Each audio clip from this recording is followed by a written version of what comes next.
નમસ્કાર, હું આસ્થા તિવારી અને આપ જોઈ રહ્યા છો જનાદેશ ન્યૂઝ।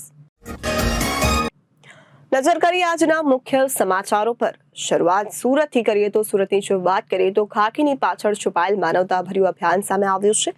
સુરતમાં ડીસીપી ઝોન 3ની ટીમની સરાહનીય કામગીરી છે। ડીસીપી ઝોન 3 દ્વારા મુસાફિર હું યારો નામનું અનોખું અભિયાન શરૂ કરાયું છે। આ અભિયાન અંતર્ગત રસ્તે રઝળતા લોકોનું અને તેઓના પરિવાર સાથે કરાવાયું છે મિલન। મહેદરપુરા વિસ્તારમાં બ્રિજ નીચે રહી જીવન ગુજારતા 62 વર્ષીય વૃદ્ધનો પરિવાર સાથે મિલન કરાવાયું છે।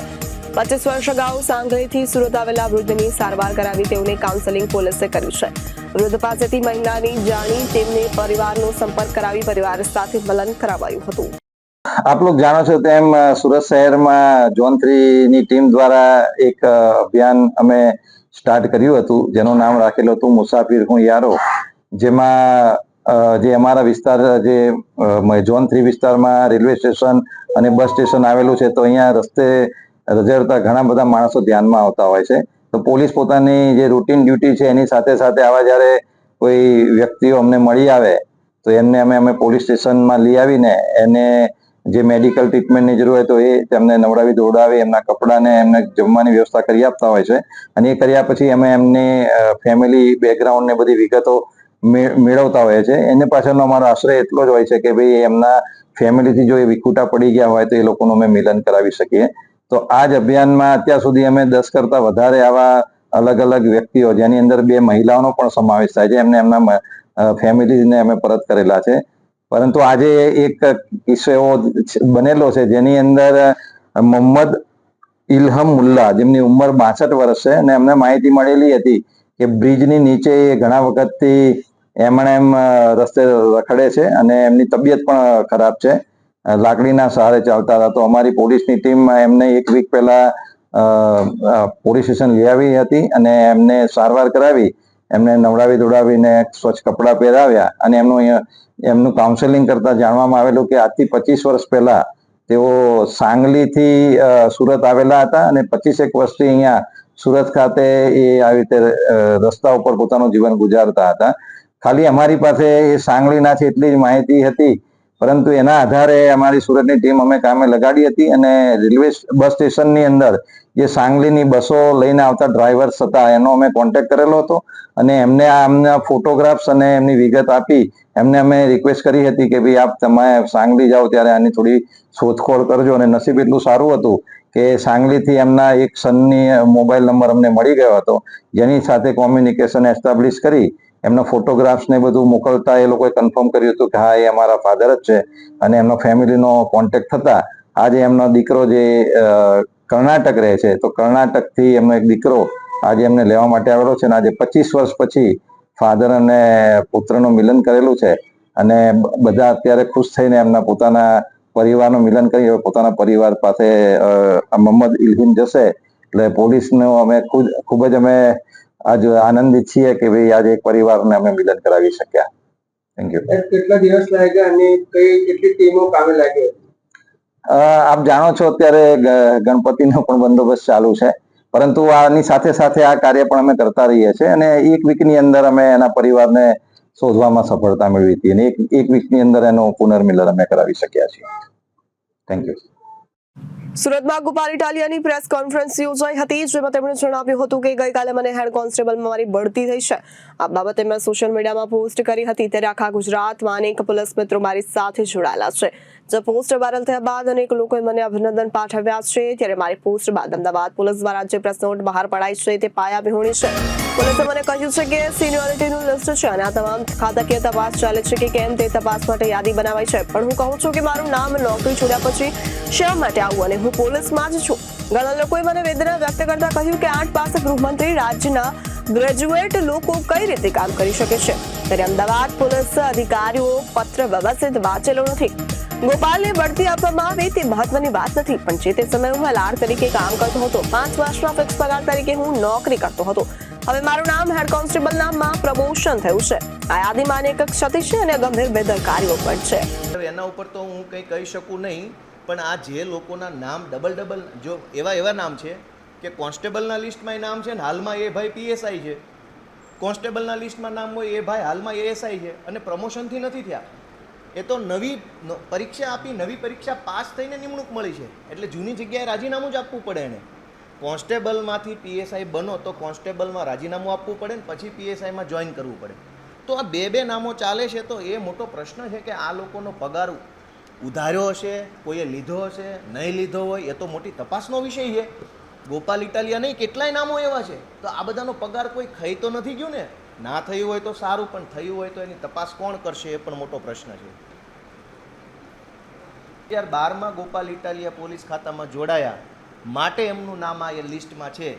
તો 2016માં હું મહેસૂલી ક્લાર્ક તરીકે જોડાયો હતો.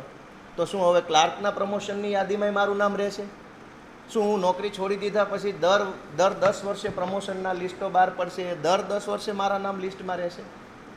તો આ એક ગંભીર પ્રકારની બેદરકારી છે કે હું નોકરી છોડી દીધાના 10મા વર્ષે પ્રમોશનની યાદીમાં મારું નામ છે. હું ફૂલ પગારનો કાયમી નોકરીનો કોન્સ્ટેબલ નહોતો બન્યો, ફિક્સ પગારનો કોન્સ્ટેબલ હતો, છતાંય મારું નામ ફૂલ પગારના કોન્સ્ટેબલમાં છે. જે લોકો હાલમાં પીએસઆઈ બની ગયા છે એના નામે કોન્સ્ટેબલ તરીકે ચાલુ છે, જે લોકો એએસઆઈ બની ગયા છે એના નામે કોન્સ્ટેબલ તરીકે ચાલુ છે. તો આ એટલી ગંભીર બેદરકારી હોવા છતાંય માનનીય નાયબ પોલીસ કમિશનર કંટ્રોલ રૂમ અમદાવાદે જે ખુલાસો આપ્યો છે, સ્વાભાવિક છે કે રાજકીય દબાણ કર્યું હશે, કોઈએ એને 8 પાસની ઓફિસમાંથી ફોન કર્યા હશે કે ખુલાસો કરી દો એટલે કર્યો હશે. પણ હું અમદાવાદ પોલીસનો આદર કરું છું, હું આભાર પણ માનું છું કે અમદાવાદ પોલીસે મારું ઘડતર કર્યું છે. પરંતુ આ જે બેદરકારી છે એ ખૂબ જ અયોગ્ય છે. આવી રીતે જો ખોટા નામો પોલીસના લિસ્ટમાં હશે તો ગોપાલ ઇટાલિયા તો જાણીતો ચહેરો છે એટલે ઠીક છે, કશો વાંધો નહીં આવે. પણ કોઈ રમેશ કે છગનનું મગનનું નામ આમાં આવી જાય પ્રમોશનમાં અને મળતા ભળતા નામવાળો છગન પોલીસ સ્ટેશને જઈને હાજર થઈ જાય કે લો સાહેબ હું આવી ગયો, મારું નામ લિસ્ટમાં છે, તો કેટલી મોટી બેદરકારી અને કાયદો વ્યવસ્થાની કેવી મોટી સમસ્યા ઊભી થાય. તો આ બાબત પ્રત્યે ગુજરાતની જનતાનું, ગુજરાતની સરકારનું, મારા સન્માનની પોલીસ વિભાગનું ધ્યાન દોરવા માગું છું કે આની અંદર કંઈક સુધારો થાય, ડિજિટાઇઝેશન થાય અને રેકર્ડને ટાઈમ ટુ ટાઈમ અપગ્રેડ કરવામાં આવે, ટાઈમ ટુ ટાઈમ એને આધુનિક રીતે સાચવવામાં આવે. Thank you.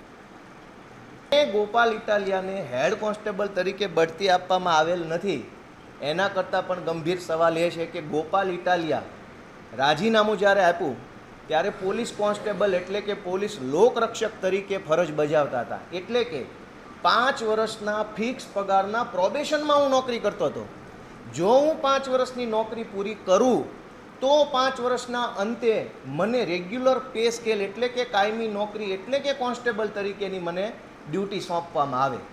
હું જ્યારે રિટાયર્ડ થયો, મેં રાજીનામું આપ્યું ત્યારે હું કાયમી નોકરીના કોન્સ્ટેબલ તરીકે ફરજ નહોતો બજાવતો, પરંતુ 5 વર્ષના ફિક્સ પગારના કર્મચારી તરીકે નોકરી કરતો હતો. મેં 5 વર્ષ પૂરા કર્યા જ નથી પોલીસ ખાતામાં, એટલે મને કાયમી કર્મચારી તરીકે કોન્સ્ટેબલનું ક્યારેય પણ ડ્યુટી મળી જ નથી. જો હું કોન્સ્ટેબલ જ જીવનમાં કાયમી નથી બન્યો તો પછી કોન્સ્ટેબલમાંથી હેડ કોન્સ્ટેબલ શું કામ બનાવે છે? તો સૌથી ગંભીર ભૂલ એ છે કે હું ક્યારેય 5 વર્ષના ફિક્સ પગાર પૂરો કરીને કાયમી પગારના કોન્સ્ટેબલ તરીકે નિમણૂક પામ્યો નથી. તો આ કાયમી પગારના કોન્સ્ટેબલની લિસ્ટમાં મારું નામ શું કામ આવ્યું? હું હેડ કોન્સ્ટેબલ બન્યો ના બન્યો છોડી દો, પણ મને કાયમી પગારનો કોન્સ્ટેબલે બનાવી દીધો. મેં 2015માં રાજીનામું આપ્યું છે. મારી સાથેના તમામ લોકરક્ષકો, 5 વર્ષના ફિક્સ પગારવાળા લોકરક્ષકો છે, એને 2017માં કાયમી પગારના કોન્સ્ટેબલ બનાવવામાં આવ્યા. તો 2017માં હું નોકરીમાં જ નહોતો, છતાંય મારું નામ કાયમી પગારના કોન્સ્ટેબલોના લિસ્ટમાં કેવી રીતે આવી ગયું? હવે સૌથી મહત્ત્વની અને ગંભીર બાબત પ્રત્યે ધ્યાન દોરું કે ગોપાલ ઇટાલિયાનું નામ આવી ગયું, રાજકારણ થઈ ગયું, 8 પાસ ગૃહમંત્રી, એ બધો સવાલો છોડી દઈએ, કંઈ વાંધો નહીં. આ આખા લિસ્ટને મેં ગઈકાલે ધ્યાનથી વાંચ્યું અને મારા કેટલાક પોલીસવાળા મિત્રો, અધિકારીઓના સામેથી ફોન આવ્યા, મેં ફોન કર્યા, તો મને એવું જાણવા મળ્યું કે આની અંદર ખાલી મારું એકનું નહીં, અનેક એવા નામ છે કે જે લોકો હાલમાં પોલીસ ખાતામાં નોકરી કરતા જ નથી. 4-5 વ્યક્તિ એવા નામ છે કે જે હાલમાં પોલીસ ખાતામાં તો છે પણ કોન્સ્ટેબલ નથી, પીએસઆઈ છે, પીઆઈ છે અથવા એએસઆઈ છે. જે માણસે કોન્સ્ટેબલમાંથી રાજીનામું મૂકી એએસઆઈની કે પીએસઆઈની ભરતીમાં પાસ થઈ અને અમદાવાદ સિવાયના જિલ્લામાં પીએસઆઈ બની ગયા છે, એનું નામ અમદાવાદના કોન્સ્ટેબલના લિસ્ટમાં કેવી રીતે આવ્યું? જે માણસે પોલીસમાંથી રાજીનામું મૂકીને બીજા ખાતાની નોકરીમાં ચડી ગયો છે, એનું નામ અહીંયા ક્યાંથી આવ્યું? તો આ આખી યાદીમાં ગોપાલ ઇટાલિયાનું એકનું નહીં, અનેક એવા વ્યક્તિઓના નામો છે કે જે નામ અહીંયા હોવા ન જોઈએ. તો આવી ગંભીર ભૂલ આ ગંભીર પ્રકારની બેદરકારી થઈ છે એને સહજ રીતે સ્વીકારી અને ભૂલ સુધારવાનો પ્રયત્ન કરવાના બદલે આ ગઈકાલે સમગ્ર દિવસ સોશિયલ મીડિયાથી લઈ અને અનેક માધ્યમોની અંદર જેવી રીતે આપણે જાણીએ છીએ કે મને ભાજપની સરકાર દ્વારા હેડ કોન્સ્ટેબલના પદ ઉપર પ્રમોશન આપવા માટેની કાર્યવાહી થઈ. મને આમ તો ખુશી થઈ કે સારું ભાઈ, આ હું જનતા માટે જે અવાજ ઉઠાવું છું એ બદલ મને જો આટલી મારી સારી કામગીરીની નોંધ લેવાઈ હોય તો સારી બાબત છે. પણ આ આખી ઘટના સોશિયલ મીડિયામાં ચાલી કે ગોપાલ ઇટાલિયાને હેડ કોન્સ્ટેબલનું પ્રમોશન મળ્યું છે. એના પછી અમદાવાદ શહેર પોલીસનો એક ખુલાસો આવ્યો પ્રેસ નોટ તરીકે. અમદાવાદ પોલીસમાં મારું ઘડતર થયું છે. અમદાવાદ પોલીસના માધ્યમથી જ હું જીવનમાં આગળ આવ્યો છું. એટલે ગુજરાત પોલીસ પ્રત્યે અને અમદાવાદ પોલીસ પ્રત્યે મને અપાર પ્રેમ અને લાગણી છે. ગુજરાત પોલીસ મારો પરિવાર છે, અમદાવાદ પોલીસ મારું ઘર છે. ત્યાંથી હું ઘડાયો છું, ત્યાંથી હું આગળ વધ્યો છું. મારા અનેક મિત્રો આજના તારીખમાં પણ કોન્સ્ટેબલ છે, પીએસઆઈ છે, પીઆઈ છે, એએસઆઈ છે, એમની સાથે પારિવારિક સંબંધ છે. આખા ગુજરાતમાં અનેક હજાર પોલીસવાળા મિત્રો લાગણીથી મારી હારે ડાયરેક્ટલી જોડાયેલા છે. ગઈકાલે જ્યારે આ હેડ કોન્સ્ટેબલના પ્રમોશનવાળા સમાચાર વાયરલ થયા તો કટાક્ષમાં ઘણા લોકોએ મને શુભેચ્છાઓ પાઠવી, અભિનંદન આપ્યા અને આગ્રહ કર્યો કે આવી જાઓ ભાઈ, હવે તમારી હારે મળીને આપણે નોકરી કરીશું. એમ જોકે એ શક્ય નથી. મેં એક મોટા લક્ષ્ય તરફ મારું જીવનનું યોગદાન આપવાનું નક્કી કર્યું છે. પરંતુ અમદાવાદ પોલીસની જે પ્રેસ નોટ આવી એ બાબતે આજે ખુલાસો કરવા માટે આપણે આ પ્રેસ કોન્ફરન્સમાં ઉપસ્થિત છીએ. હું ખૂબ જ સન્માન સાથે અને ખૂબ માન સાથે અમદાવાદ પોલીસની આ પ્રેસ નોટને ખંડન કરું છું. આ પ્રેસ નોટ તદ્દન પાયાવિહોણી છે. આની અંદર જે કાંઈ માહિતી આપી છે એ ખોટી અને ભ્રામક માહિતી છે. એ વાત અલગ છે. મને ઘણા બધા પોલીસ અધિકારીઓએ ફોન કર્યા, મેસેજ કર્યા અથવા વાયા મારા સુધી વાત પહોંચાવડાવી કે ગોપાલભાઈ તમારી વાત સાચી છે, 8 પાસ ગૃહમંત્રીના રાજમાં દરેક અધિકારી મનથી કંટાળેલા છે કે ગ્રેજ્યુએટ અધિકારીઓએ 8 પાસના અંડરમાં નોકરી કરવાની. આવો બળાપો કાલે ઘણા લોકોએ મારા સમક્ષ વ્યક્ત કર્યો, નામ નહીં દેવાની શરતે. અમદાવાદ પોલીસે જે પ્રેસ નોટ આપી છે એમાં એવું લખ્યું છે કે પોલીસ કોન્સ્ટેબલમાંથી હેડ કોન્સ્ટેબલની બઢતી આપી અને જગ્યાઓ ભરવા માટે પ્રવર્તતા યાદીના આધારે વિગત મંગાવેલ છે. એટલે પોલીસનું એવું કહેવું છે કે ભાઈ આ હેડ કોન્સ્ટેબલના પ્રમોશનનું લિસ્ટ નથી, પરંતુ પ્રવર્તતા યાદી એટલે કે સિનિયોરિટી લિસ્ટ છે. મારું એમ કહેવાનું છે કે હું પોલીસ ખાતામાં છેલ્લા 10 વર્ષથી છું જ નહીં, તો મારી વિગત શું કામ મંગાવો છો ભાઈ? જે છે એની મંગાવો ને. પ્રવર્તતા યાદી હોય તો પણ મારું નામ એમાં ન હોવું જોઈએ. પ્રમોશનનું લિસ્ટ હોય તો પણ મારું નામ એમાં, ટૂંકમાં મારું નામ હોવું જ ન જોઈએ પહેલાં પ્રથમ. પરંતુ આગળ વાંચીએ પોલીસની પ્રેસ નોટ કે આ 887 કર્મચારી વિરુદ્ધમાં કોઈ ખાતાકીય તપાસ, ફોજદારી કે એસીબી ચાલુ છે કે કેમ એની માહિતી મંગાવેલ છે. હવે હું જ્યારે નોકરીમાં જ નથી તો મારા વિરુદ્ધ શું ખાતાકીય તપાસ હોય અને શું ફોજદારી, શું એસીબી? મારા વિરુદ્ધ 25 FIR છે. લો મંગાવો માહિતી. એસીબી તો છે નહીં. તો આ એક ખોટી બાત છે. હું હમણાં તમને એક બહુ અત્યંત ગંભીર કૌભાંડ તરફ ધ્યાન દોરીશ.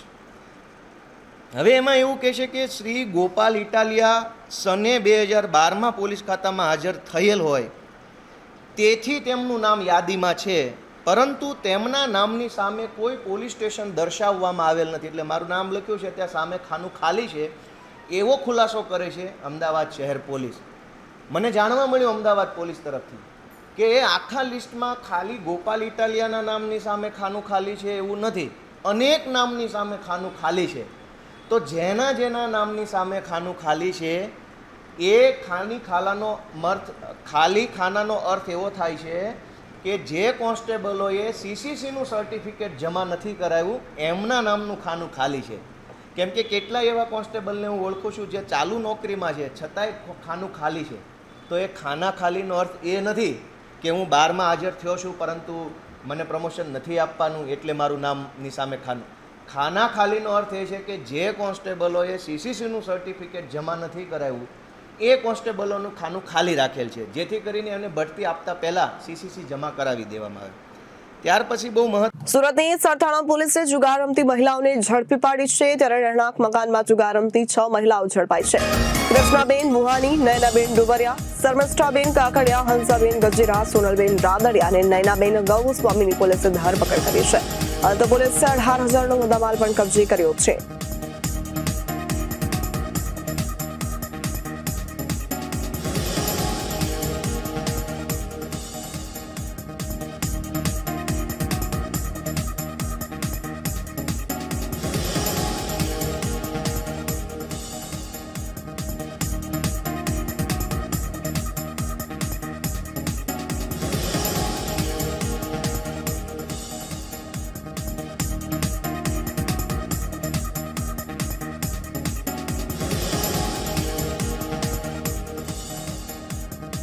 અમીરગઢ બોર્ડર ચેકપોસ્ટ પર વાહન ચેકિંગ દરમિયાન માદક પદાર્થ મેફડોન સાથે બે ઇસમોને પકડી પાડતી અમીરગઢ પોલીસ। ત્યારે અમીરગઢ પોલીસે માદક પદાર્થ મેફડોનની 1,10,000 તેમજ કુલ મુદ્દામાલ કિંમત ₹9,20,000 મુદ્દામાલ સાથે બે ઇસમોને ઝડપી પાડ્યા છે। અમીરગઢ પીઆઈ એસકે પરમાર સાહેબની સૂચના અન્વયે Amirgadh police Gujarat border checkpost પર અમીરગઢ પોલીસ રાજસ્થાન તરફથી ગુજરાતમાં પ્રવેશ કરતા વાહનોનું ચેકિંગ કરી રહ્યા હતા। એ દરમિયાન રાજસ્થાન તરફથી એક સફેદ કલરની ક્રેટા ગાડી નંબર GJ1RZ8924 ની ગાડીમાં બેસી ચેક કરતા ગાડીમાં બેઠેલા બે ઇસમોને ખિસ્સામાંથી માદક પદાર્થ મેફડોન 11 ગ્રામ કિંમત ₹1,10,000 તેમજ માદક પદાર્થ સહિત કુલ મુદ્દામાલ કિંમત ₹9,20,000 મુદ્દામાલ સાથે રાજસ્થાનના બે આરોપીઓને પોલીસે ઝડપી પાડી કાયદેસરની કાર્યવાહી હાથ ધરી છે।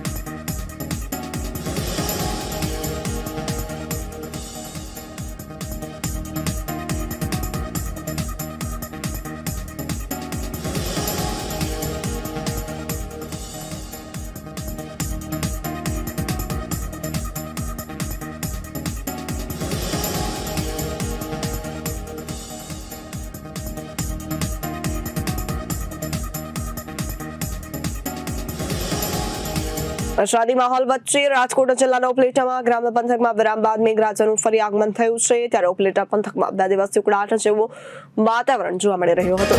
ઉપલેટાના ખાખી દરિયા સિમંદ્ર ગઢાળા મોજીરા નવાપરા કેરાળા સહિતના ગામોમાં વરસાદી માહોલ જોવા મળ્યો હતો। ત્યારે વરસાદને લઈને વાતાવરણમાં ઠંડક પ્રસરી હતી।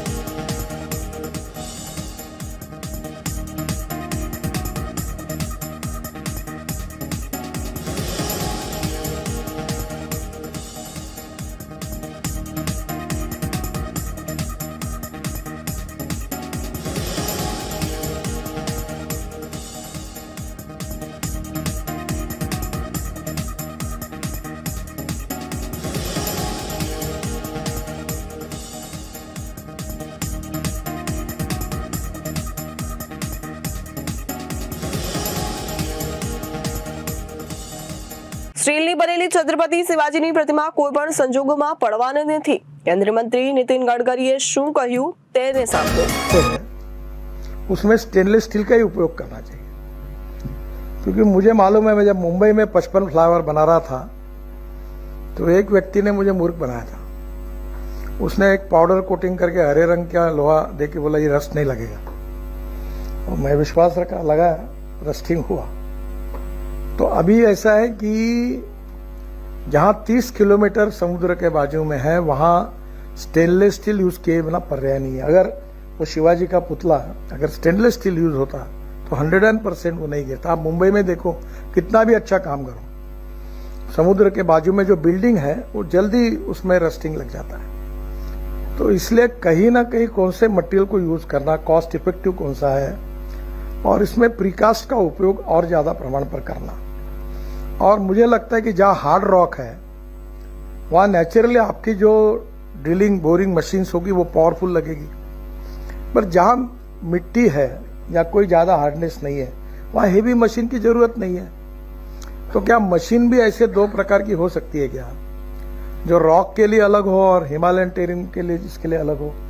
अगर रॉक लगता है तो वो मशीन यूज करेंगे, नहीं तो ये करेंगे। મંગળવારે રાહુલ ગાંધી એક્સ પર રેલવે ટ્રકમેન એટલે કે ટ્રેક રિપેરિંગ કર્મચારીઓ સાથેની તેમની મીટિંગનો વિડીયો શેર કરતા લખ્યું કે ભારતીય રેલવે કર્મચારીઓમાં ટ્રેકમેન સૌથી વધુ ઉપેક્ષિત છે।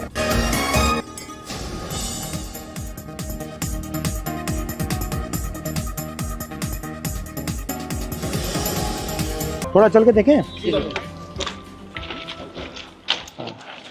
है तो समझाओ मुझे क्या क्या है। ये सर एक पेंडो क्लिप है। हाँ। इस क्लिप को हमको खोल के फिर लगाना पड़ता है। ये सर हम सुबह निकलते हैं ना 6 बजे, तो ये सारी चीजें हम चेक करते हैं। जैसे ये निकल जाती है तो इसको ऐसे मारते हैं, और ये चाबी है, अगर ये लूजिंग है तो इसको हमें ऐसे टाइट करना पड़ता है। तो आप थके हुए हो, आप ये काम कर रहे हो, पता नहीं लगता ट्रेन आ गई, तभी तो हादसा होता है, तभी हादसा हो जाता है। एरिया जो है बहुत बड़ा, और आप ट्रैक पे चलते हो या इधर चलते हो? ट्रैक पे चलना पड़ता है। ये सर ऑफिसर ये लोग दे जीपीएस दिया है देते हैं। तो ये क्या करता है? ये बताता है कि आदमी कहाँ चल रहा है, क्या कर रहा है। अच्छा, ये मतलब उनके जीपीएस पे पता लग जाता है ट्रैकमैन यहाँ है। अच्छा, ये तार क्या है? ये सिग्नल डिपार्टमेंट के लिए, जैसे अभी ये कनेक्ट हुआ है, कटा हुआ है इससे मनीष ये सिग्नल पकड़ लेता है। तो अच्छा। लाल बत्ती हरी बत्ती हो जाती है। जो डैमेज होता है वो कहाँ होता है? जैसे अगर ये बैठ जाती है बरसात से या कुछ से, तो ये सब हटा करके इसमें ये रोड़ियाँ डाल के जैक लगा के इसको उठा के इसकी वो जो ये इसको ट्रैक को उठा के? हाँ, जैसे जैक लगा दिया, ये थोड़ा उठ गया, उठने के बाद में ये थोड़ा लूज हो जाएगा, फिर ये इससे मार यहाँ पे लगता है सर ये। बट हैवी काम है ये। इससे बहुत और ये चारों तरफ से लगता है। इसको भी हमको रात में ध्यान देना पड़ता सर, इसकी लाइट वगैरह कुछ है नहीं। रात को भी चलते हो? रात में नाइट पेट्रोलिंग करते हैं हम। टॉर्च होती है आपके पास? टॉर्च देती है, वो भी अपना सेल लेके चलना पड़ता है, समझिए। अपना? जी हाँ सर, इससे हम ये चेक करते हैं ट्रैक कहीं नीचे। अच्छा, ये क्या है? ये सर वेल्डिंग ये दो ट्रैकों को जोड़ के सर वेल्डिंग जोड़ बोलते हैं सर।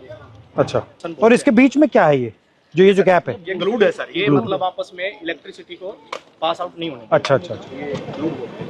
हिंदुस्तान ना हिल पाया आपके बिना? नहीं सर, हमारे छाती पे ट्रेन मतलब जैम हो जाए पूरा? पूरा जाम हो जाएगा सर।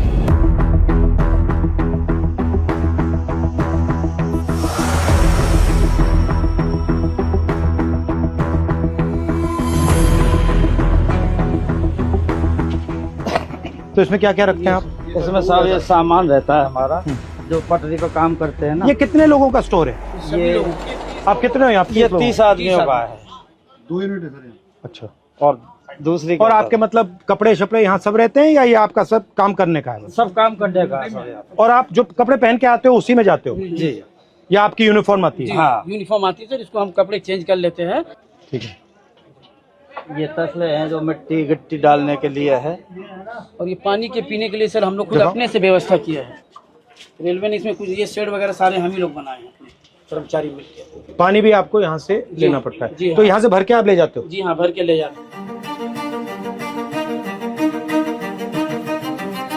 ट्रैकमैन ही मैं हूँ सर। वहाँ पे ना नहीं सर चेंजिंग रूम है जहाँ मैं ड्यूटी करती हूँ सर, और सर यार्ड होता है हमारा कुछ 1-1.5 किलोमीटर के दायरे में।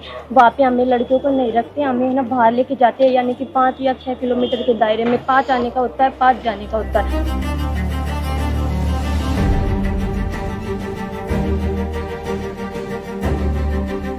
जहाँ जहाँ आपकी एंट्री हुई है उसके बाद रेलवे सिस्टम में बदलाव तो हुए हैं।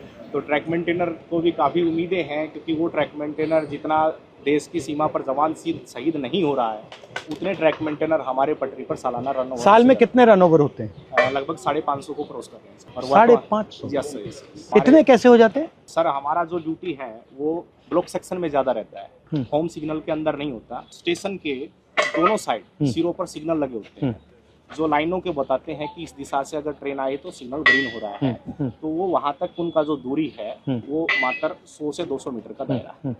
जैसे दोनों सिग्नल से बाहर का जो एरिया है उसकी देखरेख का पूरा ड्यूटी और जिम्मा हमारे ट्रैक मेंटेनर कर्मचारियों का है। सर सबसे ज़्यादा निगरानी हमें जो पटरी पर जितना पेंडोल क्लिप है, और हमारी निगरानी रहती है सर कहीं ट्रेन बकलिंग तो नहीं हुई है। इस तरह शाम चलता हो काफी होता है? हाँ होता सर, बहुत दिखता है आपको? पता लग जाता है? बस वो जो सर क्या होता है ट्रेनिंग के दौरान अक्सर हमको ट्रेनिंग तो दी जाती है, लेकिन जरूरी नहीं कि पूर्ण रूप से हम उसमें सक्सेस हो पाते हैं। कई ऐसी बारीकियां कमी है जो पटरी टूट जाती है, बाल के सामान उसमें जो है दिखता नहीं होता है, वो दिखाई नहीं देता है।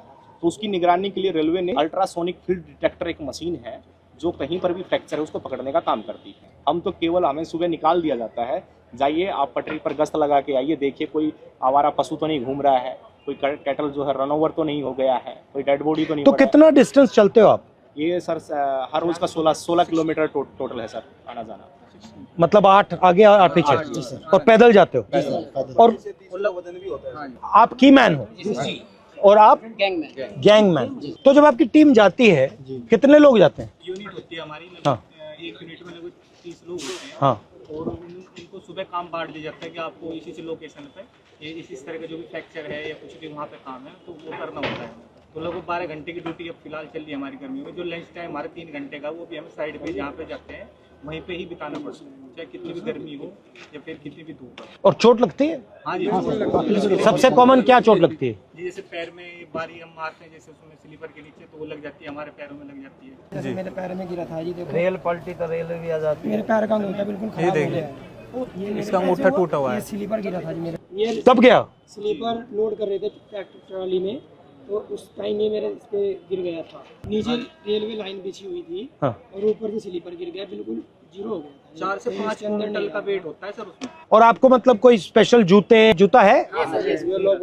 हार्ड है ऊपर वाला? ये हार्ड है सर, इसका वेट बहुत रहता है सर। दोनों जूतों को मिला वाला सोल है ना सर, वो इसका बिल्कुल न्यूट्रल है, जीरो है एकदम, क्योंकि पटरी पर जैसे इन रोडों Bend होता पे है। चलेंगे तो खत्म हो जाता है।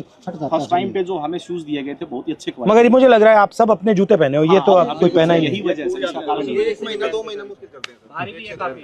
और यहाँ पे नी पैड या ऐसा कुछ नहीं मिलता, आपको घुटनों पे भी जाना पड़ता है। बिल्कुल सर। भैया आपने कहा कि लोग रन ओवर हो जाते हैं, रन ओवर कैसे हो जाते हैं? मतलब क्या ट्रेन दिखती नहीं है, क्या कैसे होता है? मुख्य कारण है सर उसका थकान होना, शरीर में भर काम करता है, थका रहता है। थका रहता है। फिर उसको बोला जाए कि आपको नाइट पेट्रोलिंग में जाना है, फिर वो पेट्रोलिंग में जाएगा, शिफ्ट अनुसार कोई ड्यूटी नहीं है, तो उसका थका हुआ शरीर कहीं ना कहीं विश्राम मांगेगा। या तो वो विश्राम के लिए बैठता है, नहीं भी बैठता है तो चलता रहता है, विजिबिलिटी कम हो जाती है। और ट्रेनों की सर जो गति है आज की डेट में कम से कम में 150 किलोमीटर प्रति घंटे की रफ्तार से ट्रेन दौड़ रही है। काम करने के लिए पूरा समय नहीं मिल पाता, और ऊपर से हमारे DAR एक्शन होते हैं लोगों के ऊपर, यानी 4 सीट वगैरह देना, नौकरी से हटाना, यानी कि डर का ऐसा माहौल पैदा कर दिया कि ट्रैकमैन अपनी आवाज़ किसी भी सांसद तक भी नहीं ये पहुंचा मैं सकते देख हैं। रहा था कि मैंने मंत्री से भी कहा जी, कि देखिए मुश्किल काम है, बहुत टफ है सर। डर के माहौल की क्या जरूरत है? आप मतलब प्यार से काम करो। अगर काम कर भी नहीं सकते सुन तो लो कि भैया हम कर नहीं सकते, बट बात सुन ली।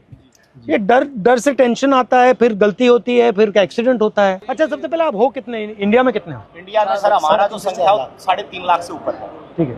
और जो हमारा अभी वर्तमान में सर जेन्युइन इशू जो चल रहा है, जिसके ऊपर लोग सबसे ज्यादा हावी है, लगभग 15,000 ट्रैक मेंटेनर पूरे भारत में पटरी पर काम न करके ऑफिस में काम कर रहा है। जिसका काम मेंटेनेंस का, जो पटरी पर काम करने वाले हैं, जो ऑफिस में काम करने वाले, उनका काम भी इनके कंधों पर आन पड़ा है, डबल काम हो रहा है, इनसे डबल काम लिया जा रहा है। रेलवे ने हमारे को प्रमोशन केवल फाइनेंशियल दिया है, डिपार्टमेंटल जो चेंज करते हैं अच्छी पोस्टों के लिए, जैसे स्टेशन मास्टर है, TT है, गार्ड है, जिसमें अच्छी और सुविधाएं हैं, वहाँ हमारे साथियों को प्रमोट कतई नहीं किया गया। मुझे लग रहा है, मैं देख रहा हूँ रेलवे को, मुझे लग रहा है कि जात का सिस्टम बना रखा है पूरा सर, ये सबसे ऊपर राजा महाराजा है, और फिर आस्ते आस्ते आस्ते अलग अलग जातें बना रखी हैं। उसका नाम बदल दिया, लोको पायलट दे दिया, ट्रैकमैन दे दिया। रेलवे के महादलित तो आप। जबकि सर रेलवे में सबसे ज्यादा कैडर हमारा है ट्रैक मेंटेनर का, मगर सबसे ज्यादा शोषित अपमानित हमारे ही और सेफ्टी आप मेंटेन करते हो। पीने के लिए पानी भी नहीं मिलता सर, हम ऑन ड्यूटी रहते हैं। 2 लीटर की एक बोतल दी गई है प्रशासन की तरफ से, वो पानी भर के आप ले जाओ उसको, और दिन भर बस सिर्फ वो 2 लीटर पानी पी सकते हो आप। तो अगर मैं मतलब मंत्री जी को कहूँ कि भैया इनके 2 काम करने हैं, तो कौन से 2 हैं? ये एक limited departmental competitive examination sir, एक कोटा है, वो रेलवे में ट्रैक मेंटेनर के लिए बिल्कुल सीमित है, नेग्लिजिबल। उसमें जा नहीं सकते आप? उसमें हम जा नहीं सकते सर। हमारा जो रिक्रूटमेंट प्रोसेस होता है ना सर, सबका कॉमन है, एक समान भर्ती होती है, लेकिन हम पटरी पर ही रह जाते हैं सारी उम्र। हमारा रिटायरमेंट 2800 आप पटरी से कभी नहीं निकलते? कभी निकलते नहीं। Limited departmental competitive examination sir ये हमारा, और रेलवे में कोई भी कर सकता है एग्जाम? हाँ, चाहे तो सर ये पॉलिसी मैटर है, रेलवे जब चाहे इसको बदल सकती है। और अन्याय है ये बिल्कुल, क्योंकि अगर आप पास कर सकते हो तो आपके लिए मना क्यों है? यदि हम प्रमोशन के लिए कहीं पर भी ट्रिब्यूनल में जाते हैं, कहीं लेबर कमिश्नर के पास जाते हैं, तो रेलवे बोलती है कि हमारे पास मैन पावर नहीं है और रेल सुरक्षा के साथ खिलवाड़ हो सकता है, इसलिए आपको प्रमोट। रेलवेज में कितने लोग काम करते हैं पूरी रेलवेज में? पूरी रेलवे में वर्तमान में सर 11 लाख कर्मचारी, और आप कितने हो? उसमें से 3.5 लाख से ऊपर। तो मतलब 3.5 लाख के लिए एग्जाम मना है? जी सर, ये माना 3.5 लाख ही माना सर। और दूसरा सबसे बड़ा मुद्दा सर रक्षक डिवाइस हमारा, ताकि अगर गाड़ी आ रही तो उनको संकेत हो जाए कि गाड़ी आ रही है, तो वो क्या है कि ट्रैक से हट जाएंगे ताकि वो शहीद नहीं होंगे। तो वो हमारा सबसे आपसे निवेदन है कि हमारा रक्षक डिवाइस जो हमारी ट्रैकमैन सुरक्षित रहे, हमारी ट्रैकमैन सुरक्षा रहेंगे तभी हम रेलवे ट्रैक को सुरक्षा रखेंगे। जब हम ही सुरक्षा में नहीं है तो हमारा ट्रैक सुरक्षा नहीं है। अगर उस पटरी पर हम मौजूद हैं तो वो हमें 4 किलोमीटर दूर से संकेत दे देगा कि वो बीप करेगा तो संकेत मिलेगा तो आपको पटरी से नीचे उतरना है। वो ऐसा यंत्र है और वो काफी बेनिफिशियल भी रहा है। ये आप सबके पॉइंट्स हैं? जी। બાંગ્લાદેશ શ્રેણી પહેલા ટીમ ઇન્ડિયાના મુખ્ય કોચ ગૌતમ ગંભીર ગુવાહાટીના વિશ્વ પ્રસિદ્ધ કામાખ્યા મંદિર પહોંચ્યા। ગૌતમે નીલાચલ હિલ્સ સ્થિત કામાખ્યા મંદિરમાં પૂજા કરી હતી। હવે દેશના ઉત્તર પૂર્વ રાજ્યમાંથી ગૌતમ ગંભીરની તસવીરો ઝડપથી વાયરલ થઈ રહી છે। આ પહેલી વાર નથી કે જ્યારે ગૌતમ ગંભીરે પહોંચ્યા હોય, ત્યારે IPL દરમિયાન પણ તેઓ માં કામાખ્યાના દર્શન કર્યા હતા। মন্দির বন্ধ হবো, 1 बजे बंद होता है सर। बोल के रखा है, बोल के रखा है।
નાગાલેન્ડમાં સતત વરસાદ બાદ ભારે ભૂસ્ખલનને કારણે કોહિમા દિમાપુરને જોડતો રસ્તો ઘણી જગ્યાએ તૂટી ગયો છે. જુઓ વિડીયો.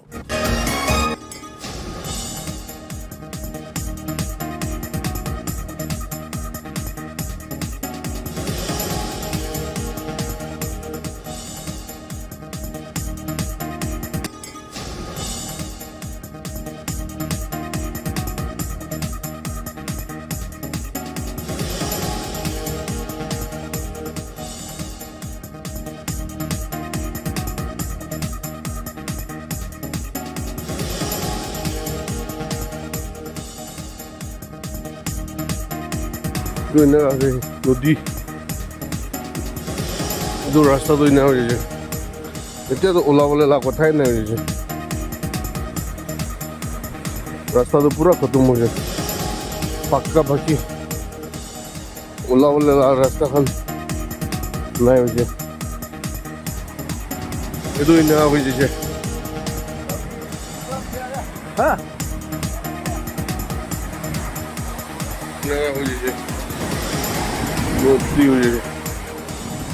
અત્યારે રસ્તા ના હોય છે રે, એના કાંઈ હોય છે રે।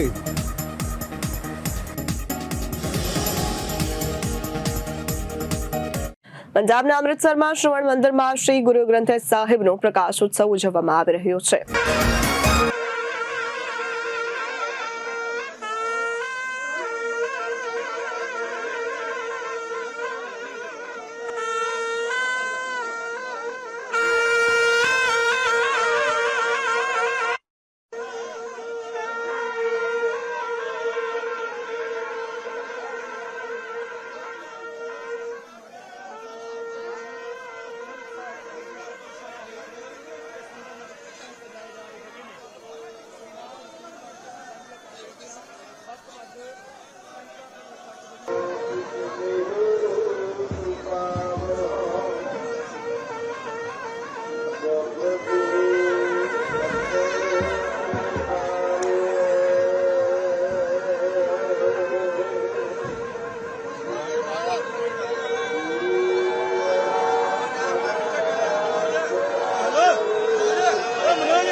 તો આ હતા અત્યાર સુધીના સમાચારો. ફરી મળીશું નવી વિગતો સાથે. ત્યાં સુધી જોતા રહો જનાદેશ ન્યૂઝ. નમસ્કાર.